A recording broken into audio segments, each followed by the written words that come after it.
पाहत आहात Loksamiksha news network आणि या आहेत आजच्या सुपरफास्ट न्यूज।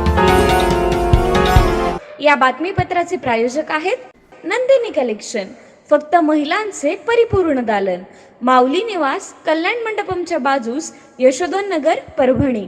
नमस्कार, मी प्रभू दिपके लोकसमीक्षा न्यूज नेटवर्क मध्ये आपलं स्वागत करतो। आपण पाहत आहात परभणीचं एकमेव बातमीपत्र Loksamiksha superfast. Red Apple exclusive MIDC परिसर, परभणी।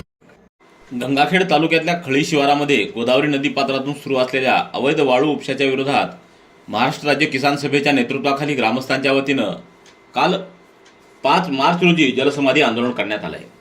या आंदोलनामध्ये कॉम्रेड ओंकार पवार, वामन ढोबळे, विजय सोनार, माऊली करवर यांनी सहभाग नोंदवला। तर गोदावरी नदी पात्रामध्ये उतरून त्यांनी जलसमाधी आंदोलन केलंय। अवैध वाळू उपसा तात्काळ थांबावा आणि संबंधितांवर कठोर कारवाई करावी अशी मागणी या आंदोलकांनी केली आहे।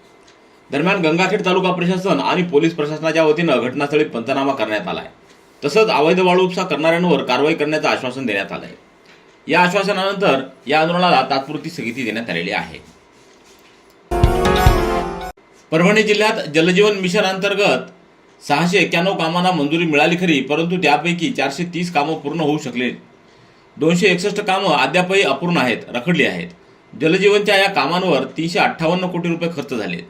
उर्वरित कामं पूर्ण व्हावीत याकरिता 264 कोटी रुपयाची गरज भासणार असल्याची माहिती राज्याचे पाणी पुरवठा मंत्री गुलाबराव पाटील यांनी दिली। राष्ट्रवादी काँग्रेसचे आमदार राजेश विटेकर यांनी विधानसभेत या जिल्ह्यातील जलजीवन मिशन अंतर्गत रखडलेल्या कामासंदर्भात प्रश्न उपस्थित केला। त्याद्वारे सरकारने याबाबत जाब द्यावा असं म्हटलं। यावेळी राज्याचे पाणी पुरवठा मंत्री गुलाबराव पाटील यांनी लेखी उत्तर देताना या योजनेअंतर्गत 49 कामं प्रगतीपथावर आहेत असं नमूद करत रखडलेल्या उर्वरित कामांबाबत पाणीपुरवठा विभागानं संबंधित कंत्राटदारांना लेखी जबाब मागितले आहेत।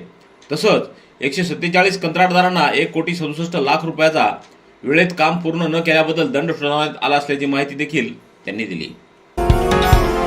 वाहन चालकांवर आकारण्यात येणाऱ्या ई चलनाविरोधात 5 मार्च रोजी वाहनधारक व वाहतूकदार संघटनाच्या वतीनं आंदोलन करण्यात आले। यावेळी जिल्हा प्रशासन, पोलीस प्रशासन तसंच उपप्रादेशिक परिवहन कार्यालयाला निवेदन देऊन ई चलनाची थकबाकी रद्द करण्याची मागणी करण्यात आली आहे। राज्यभरातील वाहतूकदार संघटनांनी यापूर्वीच शासन व प्रशासनाला कळविल्याप्रमाणे ई चलनाविरोधात राज्यव्यापी आंदोलन करण्यात येत आहे। परिवहन विभाग आणि पोलीस प्रशासनाकडून वाहनांवर मोठ्या प्रमाणात ई चलन आकारलं जात असून दुचाकीपासून ट्रॅव्हल्स, ट्रक तसंच जड वाहतूक करणाऱ्या वाहनांवर लाखो रुपयाचा दंड आकारण्यात येतोय। राज्यभरात सध्या सुमारे 4.5 कोटी रुपयाचे ई चलन वाहनधारकावर थकले असल्याचं संघटनेच्या वतीनं सांगण्यात आलंय।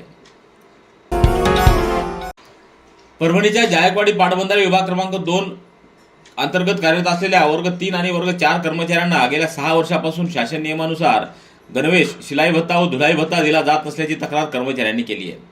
याबाबत संबंधित कर्मचाऱ्यांनी कार्यकारी अभियंता यांना निवेदन देऊन तातडीनं कारवाई करण्याची मागणी केली आहे। सिंचन शाखेतील कर्मचारी हे कॅनलला पाणी सुरू असताना शेतकरी व बागायतदारांना पाण्याचं नियोजन करण्यासाठी रात्री अपरात्री साईटवर काम करत असतात। मात्र भंडारपालाकडून गणवेश देणं बंधनकारक असतानाही तो देण्यात येत नसल्यामुळे कर्मचाऱ्यांना अडचणीचा सामना करावा लागतोय। या पार्श्वभूमीवर वर्ग 3 आणि वर्ग 4 कर्मचाऱ्यांना तात्काळ गणवेश, शिलाई व धुलाई भत्ता देण्यात यावा तसंच पगार वेळेवर देण्याबाबत आवश्यक ती कारवाई करावी अशी मागणी कार्यकारी अभियंत्यांकडे करण्यात आली आहे। सततचे दवाखाने करून कंटाळलात? आता शेवटचा उपाय। डॉक्टर गोविंद कामटे यांचे बालाजी आयुर्वेदिक निसर्गोपचार केंद्राला भेट द्या। शुगर, मूळव्याध, ॲलर्जी, सोरायसिस, गजकर्ण, दमा, लठ्ठपणा, गुडघेदुखी, कंबरदुखी, वात, गाठीचे आजार, लकवा, केस गळणे, मूतखडा, सफेद डाग यांसारख्या जुनाट आजारांवर खात्रीशीर उपचार केले जातात। दारू सोडवण्यासाठी विशेष उपचार उपलब्ध। संपर्क डॉक्टर गोविंद कामटे, आयुर्वेद विद्याविशारद, बालाजी आयुर्वेदिक निसर्गोपचार केंद्र, तलाठी कार्यालयाच्या बाजूला, वसमत रोड, परभणी। संपर्क 9921691008। राजर्षी शाहू महाराज ज्येष्ठ साहित्यिक व कलावंत मानधन सन्मान योजनेअंतर्गत 2024-25 व 25-26 या वर्षातील प्रलंबित प्रकरणांमध्ये जिल्ह्यातील कलावंतांच्या निवड प्रक्रियेत झालेल्या थकीत बेकायदेशीर कर्त्याच्या विरोधात कलावंतांनी जिल्हाधिकारी कार्यालयासमोर बुधवारपासून बेमुदत उपोषण सुरू केलंय। या योजनेअंतर्गत कलावंतांची निवड यादी समितीतील तज्ज्ञ व अशासकीय सदस्यांमार्फत मंजूर करण्याचे अधिकार बहाल करावेत तसंच जिल्हा प्रशासनाने केलेली निवड चाचणी तात्काळ रद्द करावी अशी मागणी करण्यात आली आहे।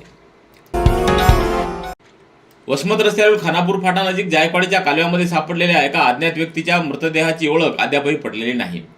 बुधवारी सायंकाळच्या सुमाराला खानापूर फाटा नजीकच्या कालव्यामध्ये काही व्यक्तींना एक मृतदेह आढळून आला होता. प्रत्यक्षदर्शींनी तात्काळ नवामोंढा पोलिसांना याबाबतची कल्पना दिली. पोलिसांनी घटनास्थळी धाव घेत तो मृतदेह कालवाबाहेर काढला आणि जिल्हा शासकीय रुग्णालयात तो मृतदेह पाठवला. त्या मृतदेहाची ओळख पटवण्याचं काम पोलिसांनी सुरू केलं. मात्र गुरुवारी सायंकाळपर्यंत त्या अज्ञात मृतदेहाची ओळख पटलेली नाही. अंदाजे 35 ते 40 वयोगटातील व्यक्तीचा तो मृतदेह असावा अशी माहिती पोलिसांनी दिली आहे. परभणी तालुक्यातल्या सय्यद मिया पिंपळगाव इथं 5 मार्च रोजी झालेल्या एका विवाह सोहळ्यामध्ये नववधूनं चक्क खड्या आवाजामध्ये शिवगर्जना सादर करून गीताच्या माध्यमातूनही शिवछत्रपतींचा जय जयकार केलाय. विशेष म्हणजे विवाह सोहळ्यातले वर आणि वधू दोघेही MA PhD पदवी प्राप्त आहेत. सय्यद मिया पिंपळगाव येथील देवीदास मोरे यांची कन्या राधा व जाफराबाद तालुक्यातील सावरखेडा येथील रामकृष्ण वाळ यांचे चिरंजीव योगेश हे दोघेही गुरुवारी विवाहबद्ध झाले. या विवाह सोहळ्यामध्ये नववधूनं ही शिवगर्जना सादर केली. SK फर्नीचर लेकर आया है ओरिजिनल सागवान का सोफा सेट, पलंग, शोकेश, अलमारी, दरवाजे, चौखट और भी बहुत कुछ. SK फर्नीचर पर सभी प्रकार के फर्नीचर्स अवेलेबल है. हमने हमारे शोरूम की लोकेशन दरगाह रोड से बदलकर जाम रोड केनाल के पास की है. आप SK फर्नीचर में आए और अपने पसंद का फर्नीचर खरीद के अपने घर की रौनक को बढ़ाएं. और हाँ, SK फर्नीचर पर आप किसी भी फर्नीचर को अपने हिसाब से कस्टमाइज कर सकते हैं. हमारे पास सागवान कट साइज इंडियन टेक माल कटिंग करा हुआ मिलेगा या फिर ऑर्डर के हिसाब से भी कटवा कर मिलेगा. हमारा पत्ता जाम रोड केनॉल के पास. मोबाइल नंबर 9420033825 या फिर 9923257259.